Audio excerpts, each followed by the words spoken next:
وأستعين به ونستغفر به ونعوذ بالله من شرور أنفسنا ومن سيئات أعمالنا من يهده الله فلا مضل له ومن يضلل فلا هادي له وأشهد أن لا إله إلا الله وحده لا شريك له وأشهد أن محمدا عبده ورسوله اللهم صل على محمد وعلى آل محمد كما صليت على إبراهيم وعلى آل إبراهيم إنك حميد مجيد اللهم بارك على محمد وعلى آل محمد كما باركت على إبراهيم وعلى آل إبراهيم إنك حميد مجيد أما بعد فإن أصدق الحديث كتاب الله وخير الهدي هدي محمد وشر الأمور محدثاتها وكل محدثة بدعة وكل بدعة ضلالة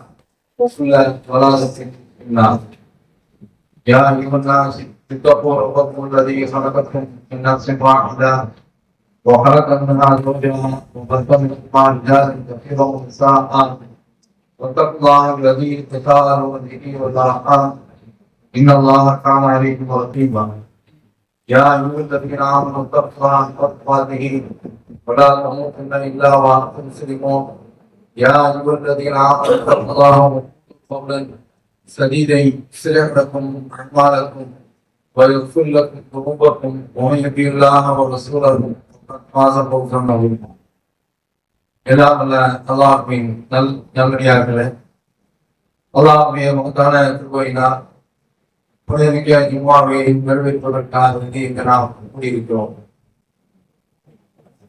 எல்லாம் அல்ல அல்லாஹ் இங்கு ஆற்றப்படக்கூடிய இந்த சொற்பொழிவின் பயனை நமக்கு இன்மையிலும் வன்மையிலும் அளிப்பதற்கு அவனிடமே பிரார்த்தித்து என்னுடைய இந்த உரையை துவங்குகின்றேன். அல்லாஹ் குர்ஆனில் மனிதனுக்கு செய்திருக்கக்கூடிய அருட்கொடைகளை பற்றி குறிப்பிடும் பொழுது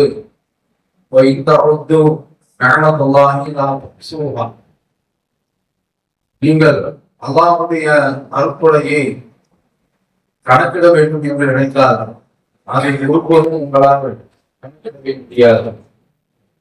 எண்ணி பார்க்க வேண்டும் என்று நீங்கள் நினைக்கிறீர்கள் என்று சொன்னால் அவனுடைய அந்த அருட்கொடையை ஒரு வரையறைக்குள் நீங்கள் கொண்டு வர முடியாது. அவ்வளவு அருட்கொடைகளை அல்லாஹ் உங்களுக்கு வழங்கியிருக்கின்றார். அதுல நாமும் கண்ணூர் அருட்கொடை, காதூர் அருட்கொடை, கைத்தல் அருட்கொடை எல்லாமே இறைவன் அளித்த உறுப்புகள் அனைத்துமே நமக்கு மிகப்பெரிய ஒரு அருட்கொடையாக அமைந்திருக்கின்றன.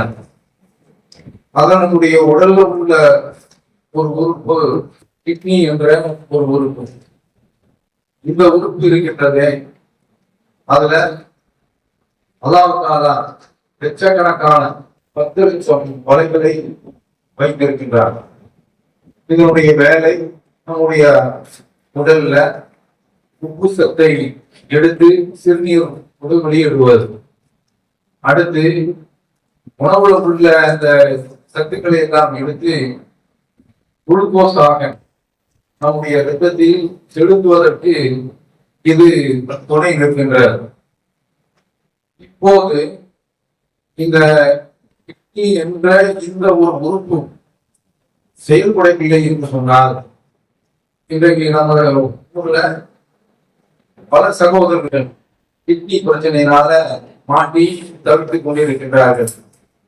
அதற்கு மூல காரணம் பெரும்பாலும் ஆங்கில மருத்துவத்தில் பெயின் கில்லர் என்று ஒரு வலி நிவாரணி மருந்து இருக்கின்றது. அவசரத்திற்கு திரும்ப திரும்ப திரும்ப திரும்ப நல்ல மருத்துவர்கள், கைதேர்ந்த மருத்துவர்கள், அவர்கள் எல்லாம் இந்த வலி நிவாரணி மாத்திரையை தொட மாட்டார்கள்.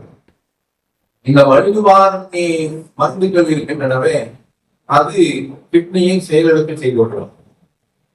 அது கொண்டு உணவு கட்டுப்பாடு இல்லாத உணவு, அது கொண்டு சுகர் ஒரு மனிதனுக்கு அதிகமான அளவில் இருந்தது என்று சொன்னால் அதுவும் கிட்னியை செயலிழக்க வைக்கிறது. அதே போல ஒருவருக்கு பிரஷர் இருக்கின்றது என்று சொன்னால் மருத்துவர் பார்த்துவிட்டு அதற்கான அளவை திருப்புவார்கள். அதற்கு ஒரு அளவுக்கு கருவி இருக்கிறது.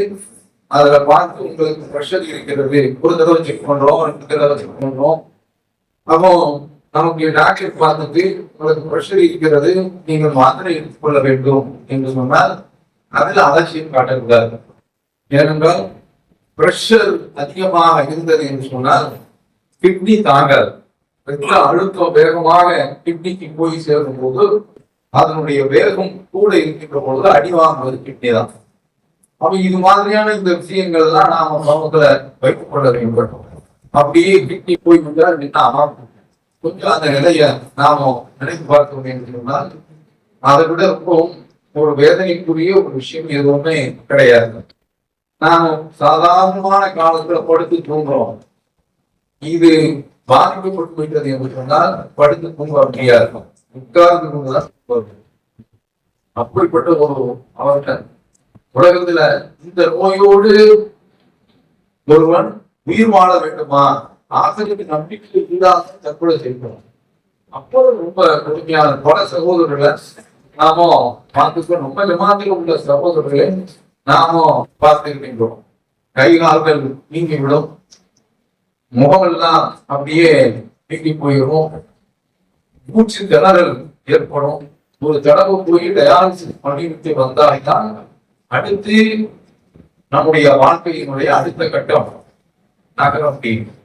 அப்படிப்பட்ட ரொம்ப ஒரு சிரமமான ஒரு நோய் தான், கஷ்டமான நோய் தான் இழப்பு என்ற நோய். இந்த சந்தர்ப்பத்துல இவரிடத்துல யாராவது உங்களுக்கு நான் ஒரு கிட்னி தருகிறேன் என்று சொன்னார், 1 கோடி ரூபாய் கொடுத்தாலும் வாங்குறதுக்கு அவர் தயாரா இருக்கும். ஏன்?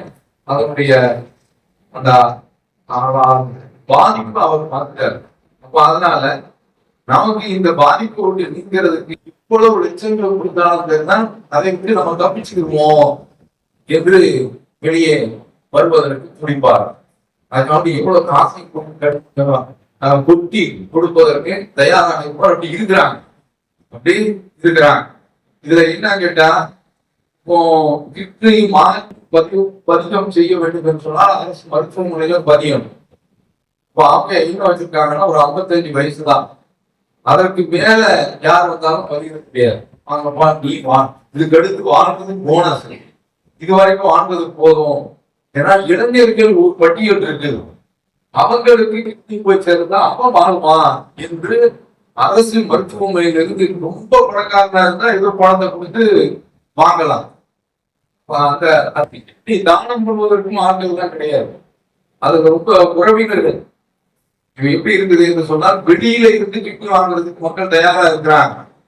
ஆனால் அவங்க குடும்பத்தில் உள்ள மக்கள் கிட்னி கொடுப்பதற்கு தயாரில்லை, பாப்பாவுக்கு மகன் கொடுக்கறதுக்கு தயார் இல்லை, அண்ணனுக்கு தம்பி கொடுக்கறதுக்கு தயார் இல்லை, கணவனுக்கு மனைவி கொடுக்கறதுக்கு தயார் இல்லை.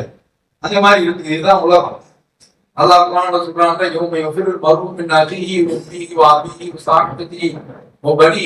நாளைக்கு மறுமையில ஒரு மனிதனை கண்டு அவனுடைய சகோதரன், அவனுடைய தகப்பனார், அவனுடைய தாய், உறவினர்கள் எல்லாம் கேட்கிறாங்கல்ல. ஒரு கிட்னி விஷயம் அவருக்காக வேண்டி ஜமாத்தில் உள்ள பிள்ளைகள் எல்லாம் திருவா போய் வசூல் பண்ணாங்க. ஒரு 10-15 உள்ள அவருக்கு யாராவது ஒரு தானம் செய்தால் அவருக்கு உயிர் படுத்துவார் என்று தகப்பனார்கள் போய் கேட்டார். அடிச்சு விட்டு ஓடிட்டார். நான் இந்த விவகாரத்துக்கு நான் வரமாட்டேன் என்று ஓடி விடுகின்றார். இதுல நமக்கு என்ன தெரிகின்றது என்று சொன்னால், இந்த கிட்னி தானம் பண்ணுவதற்கு நமக்கு ஆள் கிடைக்கிறது ரொம்ப கஷ்டம். அப்படி கிடைக்குது யாராவது கொடுப்பதற்கு முன் வந்து விட்டால் அதற்காக லட்சக்கணக்கில் செலவு பண்றதுக்கும் தயாராக இருக்கிறாங்க. என்னன்னா அந்த ஒரு நிலைய பார்த்துட்டாங்க. அப்ப பார்த்ததுனால என்ன விலை கொடுத்தாலும் தெரியுதான், அதை விட்டு நாம் தப்பிப்பதற்கு உள்ள வழியை நாம் விட்டுவிடக்கூடாது என்று நினைக்கிறாங்க. இது உலகத்தில் ரொம்ப ஒரு நிலைமை. அப்படியே மறுமைக்கு வறுமை, நாளைக்கு மறுமை நரகம் அப்படியே காட்சி அளிக்கும். அல்லாஹ்வால பல இடங்கள்ல வர்ணிச்சு சொல்றான். இந்த நரகத்தினுடைய அந்த காட்சிக்கு தான் அகோரமான காட்சிகளை வசனத்தை சொல்றாங்க. அப்ப இந்த நரகத்தை பார்த்த உடனே எவருக்கு ஒரு மனிதன் நினைப்பானா, எப்படி நினைப்பானா, தன்னுடைய எவத்தில் குத்தினிக்குள்ள எவ்தனி அகி தன்னுடைய சகோதரன் பணி தன்னுடைய பிள்ளைகளை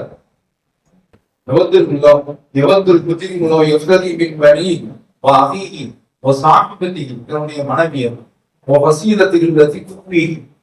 தன்னை ஆதரிச்சு உறவினர்கள் அத்தனை பேர்களையும் தூக்கி நரகத்தில் அப்படியே ஈடா கொடுத்துட்டு தப்பிக்க வேண்டும் என்று நினைப்பான். தூவி பூமியில் உள்ள அத்தனை பேர்களையும் சும்மா இஞ்சி தன்னை அவன் காத்துக்கொள்ள வேண்டும் என்று நினைப்பான். நடிகராம அதுக்கு அடுத்து கல்லாம் அதெல்லாம் கிடையாதுடா. அது பொழுதுக்கு எரியக்கூடிய நெருப்பு நிஷவா முகத்தில் உள்ள அந்த முகத்தில் உள்ள அந்த தோள்களை எல்லாம் பிச்சு எரிந்து விடும். பாருங்க, அதான் சுற்றுலாசனம் அவர்கள் சொல்றாங்க, நாளைக்கு இறை வைப்பாளன் அவனை வந்து நிப்பான் இந்த நரகத்துக்கு தப்பிக்கிறதுக்கு. உங்கள்கிட்ட பூமி நிறைய கஷ்டம் இருந்தாலும் அதை கொடுத்து ஒண்ணு அம்மா சொல்றான் சொல்றாங்க, நான் உங்ககிட்ட இதை விட ரொம்ப ஒரு அர்த்தமான நீ ஆளுடைய முதுகத்தங்களை இருக்கும் போது நான் உங்ககிட்ட என்ன கேட்டிருந்தேன்னா, நீ எனக்கு சிரித்து வைக்கக்கூடாது முகப்படிக்க எழுதினேன். ஆனா உலகத்துல வந்து அவைத்த மாற்றித்த ஜிராமி ராஜா மொய்தீன் ரசூல்லாவுடைய நம்ம ஊர்ல தான் சிறப்பா இருக்கு. அதுக்கடுத்து ஷாவுல் அமீது, அதுக்கடுத்து ராஜா மொய்தீன், அதுக்கடுத்து அந்த ரமலான் முன்னால ரஜப், அதுலயும் கூரியானி பாத்தியா அப்படின்னு வச்சிருக்காங்க. பார்க்காத கூரியான் அதுவும் வந்துடும். அவ இப்படி எல்லா தெய்வங்களையும் வணங்கிட்டு இருக்கியப்பா, என்ன மறந்துட்டிய, என்ன மறுத்துட்டிய என்று சொல்கின்றான். என்ன கேட்டா, நாளைக்கு அந்த மர்மையில அந்த நரகத்தில் இருந்து தப்பிக்க வேண்டும் என்று மனிதன் நினைக்கின்ற பொழுது பூமி அளவு தங்க இருந்தாலும் கொடுத்து போயிடுவான். பாத்துக்க, ஒரு சிக்கல்ல மாட்டினவன அதுல இருந்து தப்பி சும்மா சாதாரணமான முறையில ஒரு 5 லட்சம் ரூபாய் கொடு அப்படின்னு கேட்டா தரமாட்டான். அந்த கண்ணை வச்சுக்கிட்டு என்ன சொல்றேன், உயிரா பணமா அப்படின்னு வந்த உடனே எந்த மனுஷனும் தேவை மனித இருக்கும். நீங்க அப்படிதான், நானும் அப்படிதான். சரி, 5 லட்சம் ரூபாய் கொடுத்துட்டு நாம தப்பிச்சுக்கோம் உயிர் கிடைக்குது அப்படின்னு நினைக்கிறான். மனித இயல்பு, இதுதான் மனித இயல்பு. அப்ப இப்படி தப்பிக்க வேண்டும் என்று மறுமையில ஒரு மனிதன் எதையும் கொடுப்பதற்கு அவன் தயாராக இருக்கிறான், எதையும் இழப்பதற்கு தயாராக இருக்கிறான். இங்கதான் ரசூலுல்லாஹ் சொல்றாங்க, இத்தப்பின் நாறு உலக விஷயத்தை தவறா மழையை கொடுத்து நினைக்காத. உன்னிடத்துல இருக்கும் போது நீ ஒரு பேரித்தம்பளத்துல பாதி தர்மம் செய்தாவது உலகத்துல செய்தாவது உன்னை நரகத்திலிருந்து நீ காத்துக்கொள். செய்ய வேண்டிய இடம் இந்த உலகம், செய்ய வேண்டிய இடம் இந்த உலகம். நாளைக்கு மர்மைங்கிறது அந்த உலகத்துல நீ என்ன அதை கொடுத்துருவா இதை கொடுத்துருவோம் ஒண்ணும் இல்லையே. என்ன மர்மம் இது? பெருமை. எப்படி எழுந்திருக்கின்ற பொழுதே ஆடை இல்லாமல் எழுப்பப்படலாம். என்ன காசு வச்சிருந்து என்ன எல்லாம் முழு கண்ட்ரோல். இப்போ நமக்கு இந்த உலகத்துல கொஞ்சம் சுதந்திர உரிமையை நமக்கு கொஞ்சம் கொடுத்துருக்கலாம். நாளைக்கு மர்மையில் அப்படி கிடையாது. எல்லாருக்குமே உங்களை சொல்றது சொல்றது ஆடை இல்லாமல் எழுப்புவேன். என்ன செய்ய முடியும்? ஆடைய ஒரு மனிதன் கலைந்து வந்து நிற்கின்றான் என்று சொன்னால் கையேறு நிலை, கலங்கக்கூடிய ஒரு நிலைமை. அப்ப அந்த சந்தர்ப்பத்துல என்ன தர்மத்தை கொடுத்தாலும் அது நமக்கு பலன் அளிக்காது. அந்த தர்மம் இந்த உலகத்தில் செய்யப்பட வேண்டும். அப்படி உலகத்துல செய்திருக்கோம் என்று சொன்னால் நாளைக்கு அது நமக்கு பயனளிப்போம். அப்ப அதனால நாம இந்த உலகத்திலேயே தர்மம் செய்ய வேண்டும். இதுல அதுதான் நமக்கு தௌஹீது தந்திருக்காங்க பாருங்க, மிகப்பெரிய ஒரு அருள்கொடை. ஆனால் இப்போ நம்ம ஆட்கள் என்ன செய்யறாங்கன்னா தௌஹீதுக்கு வந்தாச்சு அப்படின்னு உடனே, அதாவது குட்டி அடிச்ச கந்திரியா கொண்டாடி ரமலானுக்கு பிறகு ஆரம்பிச்சு 6 நோன்பு பெருநாள் அப்படின்னு இவன நம்ம ஊர்ல தான், எந்த ஊர்லயும் பூச பெருநாள் இவனையும் உலகத்தையே நம்ம ஊர்ல தான் செய்யலாம். இதுக்காண்டி பின்னஸ்ல அவங்களுக்கு ஒரு ஏதாவது ஒரு பரிசு நம்ம வாங்கி கொடுக்கறதுக்கு முயற்சி பண்ணலாம். பெருநாள் அதுக்கு அடுத்து கடத்துல அந்த ஆசுரா அப்படிங்கிறது அதுக்கு ஒரு கந்தூரி, இப்படி இந்த மாதிரியான அளவுல மிகப்பெரிய அளவுல இந்த மாதிரியான கண்டுபிடிப்பா வச்சு இருக்கலாம். அப்போ இந்த மாதிரியான இந்த உலகத்துல மனிதன் கொஞ்சமாவது அவனுக்கு கிடைத்திருக்கக்கூடிய அந்த அருட்கொடைகளை கொஞ்சம் எண்ணி பார்த்தோம் என்று சொன்னார். அவ்வளவு பெரிய ஒரு அருட்கொடை நமக்கு தௌஹீது கிடைச்சிருக்கு. அப்ப இந்த தௌஹீது எல்லா அருட்கொடைகளும் மிகப்பெரிய ஒரு அருட்கொடை. நம்ம செலவு செய்யறது என்ன நினைச்சாங்க, அதாவது காலத்துல அச்சிங்கத்துக்குலாம் போனாங்க, வருஷம் நாகூருக்கு போயிடுவாங்க, கொட்டற்புதூருக்கு போயிடுவாங்க, மாசம் அப்படி அப்படியே கிளம்பி போய் இவ்வளவு செலவு பண்ணாங்க. தௌஹீதுக்கு வந்தவங்க என்ன நினைக்கிறாங்கன்னா எல்லாம் மிச்சம் அப்படின்னு நினைக்கிறாங்க. அப்படி நினைக்காது. தௌஹீதுக்கு வந்த பிறகு அதிகமாக செலவு பண்ண வேண்டும். தௌஹீதுக்கு வந்த பிறகு அதிகமாக நாம செலவு பண்ண வேண்டும். ஹக்கீமுல் இஸ்லாம் அப்படிங்கிறவங்க அறியாமை காலத்துல 100 ஒட்டகம் தர்மம் செய்திருக்கிறார், 100 அடிமைகளை செய்திருக்கிறார். ரசூலுல்லாஹ் வந்து கேட்கிறாங்க, அதாவது நான் அறியாமை காலத்துல பண்ணிட்டு இருந்தேன், நிறைய தர்மம்லாம் பண்ணேன், அதே அந்த நன்மை எனக்கு இஸ்லாத்துல கிடைக்குமா அப்படின்னு கேட்கிறார். அறியாமை காலத்துல செய்தார். அவர் ரசூலுல்லாஹ் சொல்றாங்க, நீ இஸ்லாமிய மார்க்கத்துல எப்போது உள்ளே நுழைந்து விட்டாயோ அஸ்லத்துல நீ என்னென்ன காரியங்கள் எல்லாம் செய்தாயோ அது சேர்த்துதான் உள்ள வருது அப்படிங்கிறான். நல்லது மட்டும் எடுத்துட்டு வருது சொல்லுவான். அண்ணா பறவைன்னு இருக்கு, அது என்ன பறவைன்னு தெரியாது. அந்த அண்ணா பறவை முன்னால பாலை வச்சு பார்க்கும், தண்ணீரை மட்டும் விட்டுட்டு பாலை மட்டும் குடிச்சிருப்பான். அது கற்பனையான குற்று. இத மாதிரி நாளைக்கு வறுமையில ஒரு மனிதன் வந்து நிற்கின்ற பொழுது, ஒரு மனிதன் இஸ்லாத்துக்கு வந்து விட்டால் கடந்த காலத்தில் உள்ள நன்மையும் அசலந்த அலாமா அசலத்த அடுக்கு மொழிகள் சொல்ல சொல்றாங்க. அசலந்த அலாமா அசலத்த, நீ இஸ்லாத்துக்கு வந்துட்ட, கடந்த காலத்துல என்னென்ன நன்மையும் செய்தாயோ அந்த நன்மையும் சேர்த்தே இஸ்லாத்துல வந்து நீ கொண்டு வந்த அப்படிங்கிறாங்க. தீமை அல் இஸ்லாம் எழுதிக்கும் அவ்வளவு அவன் கடந்த காலத்துல தீமை கூட உடைச்சு இருக்கு. சிரிக்க விடத்துக்கு பெரிய ஒரு கொடுமை இருக்கா. அதுக்கடுத்து மத பாவங்கள் படம் பார்க்க போனது, பல நடந்து போனது, அங்க போயிட்டு அது எக்கச்சக்கமா இருக்கு. அந்த அழிச்சிட்டு நன்மை மட்டும் நமக்கு தர்றான். அப்படி எப்படிப்பட்ட ஒரு கொள்கை இந்த ஏகத்துவ கொள்கை. நம்ம ஷிர்க் வச்சிருந்தோம், அதுக்கு வந்திருக்கிறோம். அப்ப என்ன செய்யணும்னா அதிகமான அளவுல தௌஹீதுக்கு வந்த பிறகு தர்மம் செய்யணும். தௌஹீதுக்கு வந்த பிறகு தர்மம் செய்ய வேண்டும். நாம என்ன செய்யறோம்னா இப்போ அதெல்லாம் மிச்சம் என்று நினைத்து கொண்டிருக்கின்றோம். அந்த எண்ணத்துல நாம மண்ணலி போட்டுவிட்டு இன்னும் அதிகமாக செய்ய வேண்டும் என்ற ஒரு நிலைக்கு வர வேண்டும். அல்லாஹ் கொடுத்திருக்கிறது மிகப்பெரிய ஒரு அருட்கொடை. ஒரு மாணவர் படிக்கிறார். அவரு இந்த காலத்துல இப்பவும் நம்ம கல்வி ஜமாத்துல உள்ள பிள்ளைகள் வாரம் போய் என்ன செய்யறாங்கன்னா கேண்டி கழுவுறாங்க, சம்பு கழுவுறாங்க, அதை வச்சுக்கிறாங்க. அந்த லீவை இப்படி கழிக்கிறாங்க. இத மாதிரி ஒரு மாணவர், இது 1890 நடந்தது. ஒரு மாணவர் என்ன செய்யறாருன்னா இது மாதிரி வியாபாரங்கள் பண்ணி ஒரு கடுமையான பசி, ஒரு வீட்டுல கதவு கட்டுறாரு. அங்கிருந்து ஒரு அம்மா வர்றாங்க. அவருடைய எண்ணம் தண்ணீர் தான், பசி கடுமையான பசி, ஏதாவது உணவு கிடைக்காதா என்று பார்த்து நிற்கிறாரு. அவர் தண்ணீர் கேட்கிறாங்க. அந்த அம்மா என்ன செய்யறாருன்னா சொல்லுவாங்கல்ல, வயிற்றுக்கு பால் வரப்பா அப்படின்னு. அத மாதிரி பாலுக்கு இவர் ஒரு நல்ல ஆள், சின்ன வயசு பையன் தான்.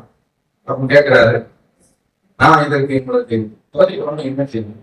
நத்திங், ரொம்ப வேண்டாம் அப்படின்னு சொல்றாங்க. அதாவது இந்த உலகத்துக்கு பின்னால அவன் வீட்டுல பொண்ணு எடுக்கணும் அப்படிங்கிறதுக்காக நிறைய செலவு பண்ணுவான். இப்படி இருக்கக்கூடாது. ஒமாரி ஆகதின் ஞானத்தின் சுற்றிதான் இந்த ஆகலாம். யாருக்கும் பிரதிபலனாக எதுவுமே கொடுக்க வேண்டும் என்ற அவசியம் அவருக்கு இல்லை. இறைவனுடைய திருப்பதை தவிர யாருக்கும் கைமாறு செய்ய வேண்டிய ஒரு அளவு அவர் இல்லை சொல்றாங்க. அந்த மாதிரி இருக்கணும். அப்ப இவரு கடவுள் பக்தி உள்ளவர் தான். ரொம்ப சந்தோஷப்பட்டு போயாச்சு. அவர் இடத்த கால் பண்ணி அவர் இவங்க வர போயாச்சு. அப்போ ஒரு பேஷண்ட் அட்மிட் ஆகிறாங்க. யாரு இவருக்கு பால் கொடுத்தாங்களோ அந்த அம்மா தான் அட்மிட் ஆகிறாங்க. கடுமையான நோய். பெரிய ஸ்பெஷலிஸ்ட்லாம் சிறப்பு மருத்துவ நிபுணர்லாம் வரவழைக்கப்படுறாங்க. வரவழைக்கப்பட்டு இது கதையாகவும் இருக்கலாம், உண்மையாகவும் இருக்கலாம். ஆனால் எடுத்துக்காட்டு ஏன்னா நாம எதுக்குமே இது இந்த ராணி அப்படின்னு சொல்லிட்டு ராவாவும் மாட்டோம். அதெல்லாம் சரிதான். இது ஒரு எடுத்துக்காட்டு. எல்லா டாக்டர்களும் பார்த்துட்டு இந்த பெண்ணுடைய ஊரை கேட்ட உடனே அந்த டாக்டருக்கு நினைவு வந்துருச்சு. ஆனா இது பலான நம்மளோதான் சொல்லுவாங்க, பலான ஆளுக்கு தான் இருப்பாங்க. அந்த பலானவை தான் இப்ப என்ன செய்யறேன், பலானோட உங்கள்கிட்ட போட்டுட்டேன். அப்போ பலான ஆளுல சொல்லிட்டு வந்து பார்த்தா அந்த அம்மா. இவர் தான் ரொம்ப அந்த அம்மாவுடைய நோய் வித்தியாசமான நோய், கிரிட்டிக்கல் கண்டிஷன். என்ன செய்யறாங்க, மடக்கிட்ட போராட்டத்துல அந்த அம்மாவுடைய மீது காப்பாற்ற உடல்நலம் சரியாயிடும். எல்லாத்தையும் முடிச்சுட்டு நேரம் ரிசப்ஷனுக்கு வராது. அந்த பிள்ளை அதுக்கு பே பண்றது நான் தான் அப்படின்னு சொல்லி மொத்த பிள்ளையும் இவரே இந்த பிள்ளைல ஒரு வார்த்தையில எழுதுறாரு, ஒரு கப்பு பாலுக்காக வேண்டி நன்றி கடன் செலுத்தப்பட்டது அப்படின்னு சொல்லிட்டு பிள்ளை அனுப்பி விடுறாரு. அந்த பிள்ளை அம்மா பயந்துக்கிட்டு அப்போடு இருந்து அந்த பயம் துறக்கு நம்ம வாழ்நாள் பிழைச்சிட்டோம், இனிமேல் எஞ்சிருக்கக்கூடிய காலத்துல சம்பாதிச்சு இந்த கடனை அடைக்கணுமே அப்படின்னு சொல்லி கவலைப்பட்டு அப்படியே திறந்து பார்த்தா ஒரு கப் பாலுக்காக வேண்டி எல்லாமே உங்களுடைய வெளி கட்டணம் செலுத்தப்பட்டு விட்டது. கேள்வி அப்படின்னு போட்டாங்க. கேள்வினா சில சல்லி போய் படம் எடுத்துக்கிறாலும் அந்த கேள்வி கிடையாது. புரியுதா? கேள்வி கேள்வி சொல்லிட்டு இவங்க என்ன கேட்டா, ஜான் ஹாப்சன் ஹாஸ்பிட்டல் அப்படின்னு சொல்லிட்டு அமெரிக்காவுக்குள்ள பெரிய ஹாஸ்பிட்டல். அதுல 4 குழந்தைகள் பாருங்க, நன்றி செலுத்திருக்காரு. பாருங்க, பாலுக்கு இவ்வளவு நன்றி செலுத்துறாரு. நம்ம கொள்கை நாளை நரகத்துக்கு விடுதலையாயிருக்கும். எங்க இருந்து விடுதலையாகணும் கொஞ்சம் நினைச்சு பாருங்க. நரகம் கிள்ளி கூட நம்ம கொடுக்குற பாருங்க.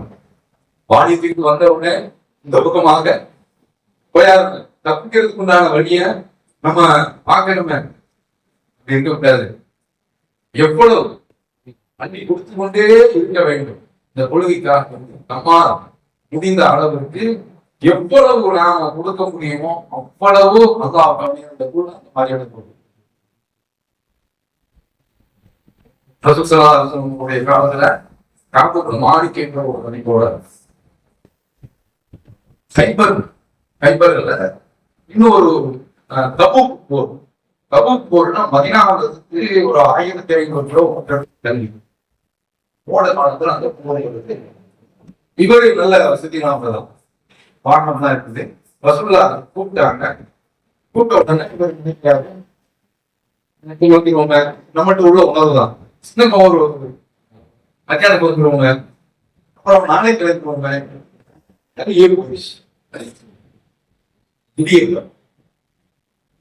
இங்க போர்க்களத்துக்கு ரசூலுல்லாஹ்ட்ட பட்டியல்லாம் கிடையாது. ஆனா நட்டை பவர் வச்சு ரசூலுல்லாஹ் நினைப்பாங்க. ஆக்கிற காலம் ரசூலுல்லாஹ்ட்ட தஃபர்லாம் கிடையாது. இன்றைக்கு ஏடு கிடையாது. போர்க்களத்துல அம்மாவை வச்சு இவர் வர்றாரு. ஆனா அன்றைய காலத்துல போர்க்களத்துக்கு யாருக்கும் ஆஜராக சொன்னா நயவத்திய கதை கூப்பிடுறாரு. இவர்களோட தவறுகள் யாருமே அடுத்து எடுத்துக்கொண்டால் கண் தெரியாதவர்கள், உடல் நோக்கத்தவர்கள், போருக்கு விதிவிலக்குன்னு சொல்லி அல்லாஹ் சில பட்டியலை சொல்றாங்க. அந்த மாதிரியான பட்டியல் உள்ளவங்க தவிர மீது எல்லாருமே கிளப்புவாங்க. யாருமே வீட்டுல இருக்க மாட்டாங்க, யாருமே வீட்டுல இருக்க மாட்டாங்க. அப்ப இது தெரிஞ்சு போச்சு. அங்க இருந்த ரசூலுல்லா திரும்ப வந்துட்டாங்க. வந்த உடனே இவர் நினைக்கிறாரு, நம்ம ஏதாவது ஒரு பொய்ய சொல்லி தப்பிச்சுப்போம் அப்படின்னு நினைக்கிறாரு. ஆனா இன்னொரு மனசு சொல்லுது, அந்த சித்து விளையாட்டு ரசூலுல்லாஹ் கேட்டா வகி கிடிச்சிருவோம். நேரா போறாரு. காரணம் எல்லாருடைய கூட்டற வேற எந்த நோக்கமும் எனக்கு கிடையாது. உண்மையை போட்டு உடைச்சிட்டாரு. அங்க உடைச்ச உடனே வெளியில மத்த சகாபாக வைத்தியகார கூட இந்த பாரு காஷ்மீர் பாரு, காஷ்மீர் தான் ரெண்டு சத்தார பார்த்து முகமதை பாருங்க, பீர் முகமதை பாருங்க, எப்படி அழகா காரணம் போயிட்டாங்க. நீங்களும் அது மாதிரி சொல்லி போக வேண்டியதானே. மாட்டேன். அவர் என்ன சொல்றாருன்னா, எனக்கு மாதத்திறமை சமாளிப்பாரு. சுல்லாவா இருந்தான்னு நின்று அடிப்பேன். ஆனா வகிய முகத்தை பிடிச்சு தொங்க விட்டுரும். உண்மையை சொல்லுவோம் என்று இப்ப ரசூலுல்லா இவருடைய விஷயத்துல என்ன போது 40 நாள் தண்ணி வச்சாச்சு. பேச்சு கூட கிடையாது. ரசூலுல்லாஹ் வந்து அவரே சொல்லுவாங்க, ரசூலுல்லா இவர் பார்க்கணும், அதாவது ரசூலுல்லா இவர் பார்க்கலாம். இவர் ரசூலுல்லாஹ் பார்க்கும்போது ரசூலுல்லாஹ் பார்க்காத மாதிரி திரும்பிடுவாங்க.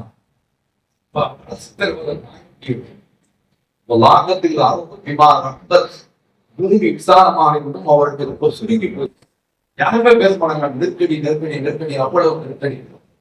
இந்த சந்தர்ப்பத்துல இவருக்கு நற்செய்தி கிடைச்சிருச்சு, உங்களுக்கு பாவம் கிடைச்சிருச்சு. ரசூலுல்லாஹ் வர்றாங்க, கற்றோட பாருங்க, தௌபா வந்துருச்சு. சொன்ன உடனே இந்த தௌபா உங்கள்கிட்ட இருந்து வந்துட்டா அல்லாஹ் இருக்கும். அதுதான் வகி குர்ஆன் ஹதீஸும் வகிதான். இந்த அல்லாஹ்ட்ட இருந்தே வந்திருக்கு. அல்லாஹ்ட்ட இருந்து வந்தா ரொம்ப அல்லாஹ்ட்ட இருந்து தான் இருக்கு. ரசூலுல்லாஹ் சொல்றாங்க, உன் தாய் பெத்த நாளிலேயே இந்த மாதிரி ஒரு நாள் செஞ்சிருக்க மாட்டாப்பா அப்படிங்கிறாங்க. எட்டு புகார் வரக்கூடிய விஷயம் அந்த ஸ்பாட்ல சொல்றாரு, இந்த லௌபதி இனிமேல் இப்படி தௌபாளன் சொன்னது, இனிமேல் யாரிடத்திலும் நான் போய் பேச மாட்டேன். நன்றி. அடுத்து இன்னமின் தௌபத்தை நான் சரியின் மாறி என்னுடைய பொருளாதாரத்துக்கு ஒரு தொகையை அல்லாஹ்வுக்கான ஒப்புதற்காக கொடுக்கிறேன். ரசூலுல்லாஹ் சொல்றாங்க, பாவமாடி வந்து குடுக்கறதுன்னா அப்படியே வாங்கிட்டு கொடுக்கணும்னு இந்த வாதம் அப்படி சொல்லிடுவோம். அந்த மாதிரிலாம் இல்லை. அம்சிட்டு அடைக்க பாவம் மாலை வீட்டுக்கு பொருளாதாரத்தை வச்சுட்டு எல்லாத்தையும் கொடுக்குறாங்க. இல்ல எனக்கு சைபர்ல இருந்து கிடைச்ச போர் இல்ல கிடைச்ச அந்த சுத்தி எனக்கு இதெல்லாம் வச்சுக்கிறேன் அப்படின்னு சொல்றாரு. அவங்க என்ன கேட்டா, ஒரு வாழ்க்கையில தௌபா எடுத்து பாருங்க, அதை நினைச்சு பாக்குறாங்க. சாதாரணமான விஷயம் கிடையாது, சாதாரணமான ஒரு விஷயம் கிடையாது. அப்போ அதற்கு நாமும் ஒரு தௌபாவுல அஸ்தக்ஃபிருல்லாஹ் சொல்லிட்டு போறது மட்டும் தௌபா கிடையாது. கூட்டி கொடுத்து இறைவனுக்கு நன்றி செலுத்துறது இருக்குல்ல, அதுவும் தௌபா. நம்ம ஆளுக்கு என்ன இஸ்திக்பார் செய்யறோம், அதுக்கும் காசு கேட்கிறோம்.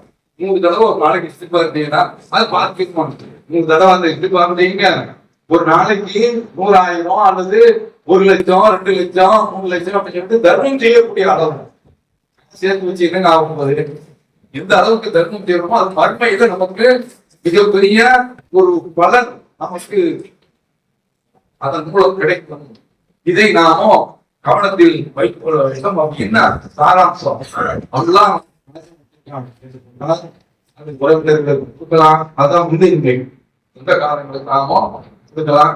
அதே போல இந்த மாதிரியான பொது காரியங்கள், நல்ல காரியங்கள், பிரமாதம் என்னென்ன காரியங்கள் இருக்கின்றனவோ அந்த காரியங்களுக்கு தான் நாமும் உதவி செய்ய வேண்டும். ஒரு ஹதீஸ் மட்டும் சொல்லி நிறைவு செய்கிறேன். அல்லாஹ் தூதர் சபையில உட்கார்ந்துருக்காங்க. உங்கள யார் யாரெல்லாம் சொர்க்கம் போறீங்க, யார் யாரெல்லாம் இல்லவே எழுதப்பட்ட அப்படிங்கிறாங்க. நபித்தோழர்கள் அதிகமா சொல்ற பேச மாட்டாங்க. ரொம்ப அழகான முறையில ஒரு லாஜிக்க ஒரு நபித்தோழர் அவதான் நெத்தகிலும் அழகித்தாமினா விதி மீது நம்பிக்கை வச்சுட்டு தாம இருந்தாங்க. தொடர்ந்து நிறைய காரியங்கள்லாம் செய்ய வேண்டியிருக்கு. போன்றது அதை செய்யணும். விதி வந்து அந்த எழுதிட்டான்ல, நல்லவனா இருந்தா நல்லவனுடைய பட்டியலுக்கு, கெட்டவனா இருந்தா கெட்டவன் சொல்றாங்க. அப்படி இல்லப்பா, நீ நல்லவனாக இருந்தா நல்லா அக்கவானுடைய வசனத்தை எடுத்துப்பாங்க. மண் அழகா வர்த்தகா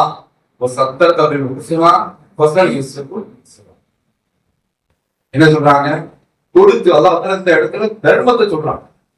பணத்தை கொடுத்து வர்த்தகா, அப்போ அல்லாஹ் இறைவன் அங்கிருந்து பல விஷயங்கள் இருக்கு. ஒரு மனுஷன் தொலை வந்துருவான், நான் காசு பிடிக்கும் போது பிடிக்குதே அப்படின்னு நினைப்பான். அதுல அல்லாஹ்வுடைய அச்சம் வருதான் வந்து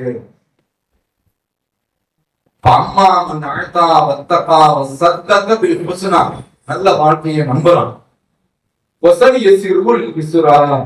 அவனுக்கு லேசாகவே நாம் ஆக்கிடுவோம். என்ன அழகான வார்த்தை பாருங்க, லேசை அவனுக்கு லேசாகவே ஆக்கிடுவோம். அம்மாவின் பகில வஸ்தகனா கர்த்தபை குசுனா பொசலிய சிறுகுடி குசுரா, கஞ்சத்தனம் பண்றான், எதுவுமே கொடுக்காம தன்னை தவிர்த்துக் கொள்கின்றான், தற்காத்துக் கொள்கின்றான். அம்மா மண்பசில வசதாகனா கர்த்தபை குசுனா, மறுமையில இதுக்குண்டான பணம்லாம் கிடைக்குங்கிறத அவன் நம்பல. இருந்தான் கெட்ட வாழ்க்கை என்று அந்த நரகத்திற்கு அவனை எழுதணும். நாம தள்ளி விடுறோம். நீ என்ன செய்யணும் தெரியுமா? இந்த வசனத்தினுடைய அடிப்படையில் நீ வாழ்ந்து போயிட்டே இருக்கணும். சும்மா உட்காரக்கூடாது. காசை கொடு, பயணத்தை தொடரு, நல்லா உன்ன அப்படியே சோகத்தை வாசலும் உள்ள தண்ணி விட்டுருவான். வாழ்க்கை பாருங்க, அவன் தர்மத்திற்கு இவ்வளவு எஃபெக்ட் இருக்கிறது என்பதை நாம் புரிந்து கொள்ள வேண்டும். அப்படிப்பட்ட நன்மக்களாக நாம் இருந்து கொண்டு அல்லாஹ்வுக்கு நமக்கு கிடைத்திருக்கக்கூடிய ஹிதாயத் இருக்கின்றது. சாதாரணமான ஒரு ஹிதாயத் கிடையாது. நான் என்னுடைய தந்தைக்கு இந்த ஹிதாயத் கிடைக்க வேண்டும் வரணும்.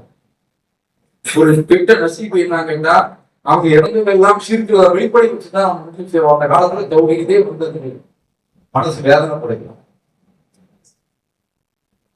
இப்போ உள்ள தலைமுறை என்ன கேட்டா, தன்னுடைய தகப்பனாருக்கு அப்படி துவா செய்யறாங்க. சத்தியத்துல வந்தாலும் அப்படி மக்கள் துவா செய்து சத்தியத்திற்கு வந்து அந்த பிள்ளைகளே அந்த தகப்பனாருக்கு நீந்து தொலை வச்சு அடக்கியிருக்காங்கன்னு சொன்னா எவ்வளவு பெரிய பாக்கியம் பாருங்க. அவன் இந்த இதாயத்து ஒரு ஷிர்க்ல இறந்து விட்டா அவருக்காக நம்ம தௌபா கூட செய்ய முடியாது, பாவங்களுக்கு தேட முடியாது. அவன் தகப்பனாரும் இந்த கொள்கைகளை இருந்து இறந்து போயிருந்தார், நாமும் அந்த கொள்கையை தொடர்ந்தார். சாதாரணமான ஒரு விஷயம் கிடையாது. அப்போ அதற்காக வேண்டி நாமும் இணையத்துக்கு நிறைய நன்றி செலுத்த கடமைப்பட்டிருக்கிறோம். அப்படிப்பட்ட நன்மக்களாக அவர்களா நம்மை ஆக்கி வைப்பானாக.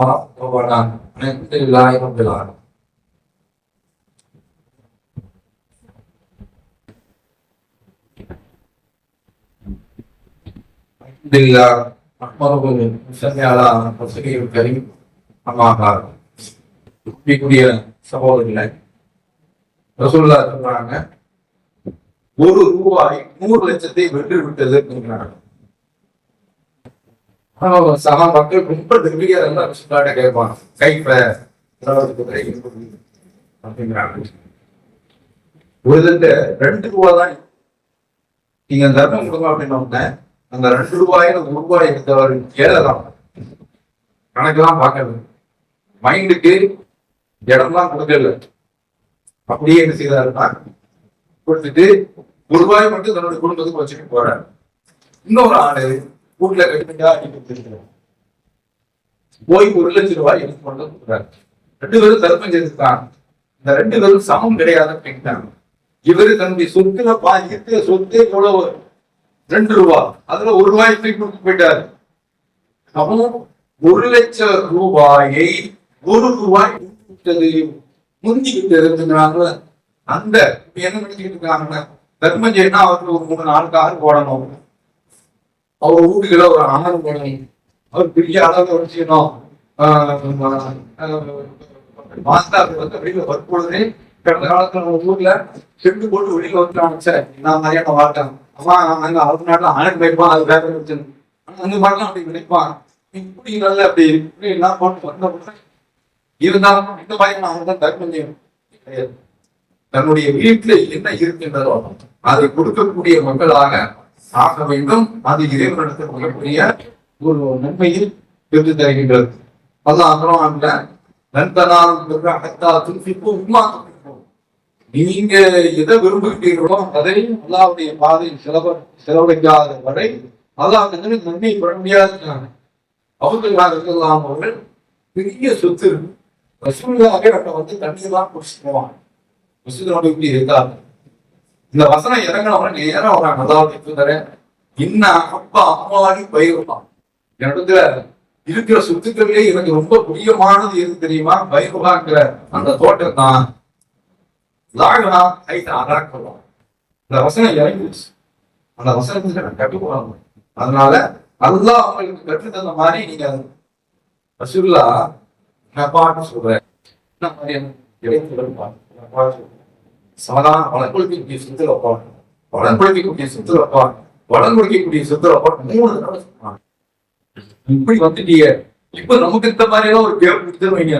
வர ரசூலுல்லா அப்படின்னு சொல்லி மெதுவா பேக்க தூக்கிட்டு இந்த மாதிரி செலவு தப்பிச்சு ஓடிடுவோம். அவங்க பழமாங்க சொல்றாங்க, இது உன்னுடைய சித்தப்பா மக்கள் பாப்பா உடைய நாளை இந்த மாதிரி தர்மமான வீட்டுக்கு போயிட்டு எங்கேயும் பிரிச்சு முடிச்சு அங்கிறதோ பாருங்க.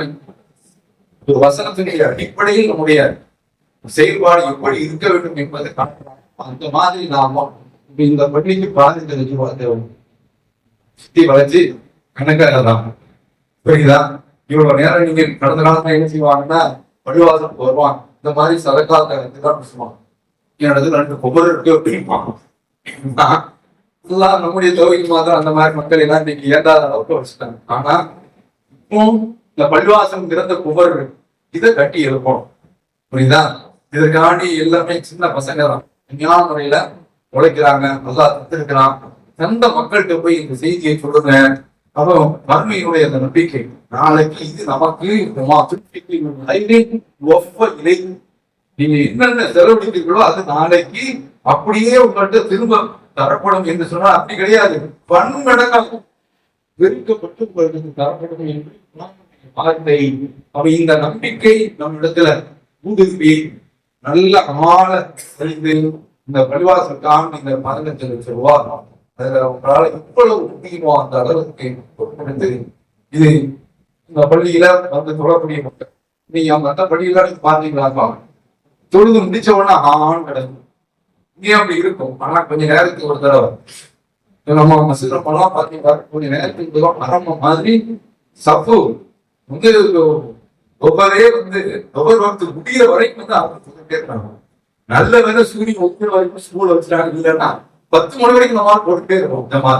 அந்த மாதிரி அப்ப இந்த மாதிரி என்ன செய்யறாங்கன்னா அந்த பள்ளி அதுல உள்ள அந்த நன்மை இந்த கருத்து கேட்டு ஒரு 40 திருந்துட்டாங்க.